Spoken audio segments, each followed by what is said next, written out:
پیامبر میگویند کسی که رمضان را روزه گیرد سپس 6 روز از ماه شوال را هم روزه بگیرد گویا که 1 سال روزه گرفته است. سبحان الله، گویا که 1 سال کامل روزه دار بود.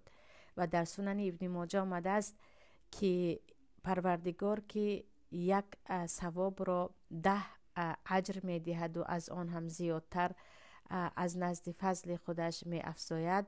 1 ماه شما 10 ماه حساب می شود و این 6 روز شما 2 ماه حساب می شود. اما درباره روزه شوال عزیزان، روزه شوال مثل روزه رمضان نیست و از این خاطر پی در پی آن را گرفتن حتمی نیست. یعنی خواهرانی هستند که میگویند 1 روز شوال روز عید فطر تمام شد، 2م 3م 4م دیگر باید تا 7م حتما بگیریم. نه، شما اگر روزه شوال را در 1 هفته 2 روز گرفتید یا 3 روز گرفتید و 1 روز استراحت کردید باز گرفتید،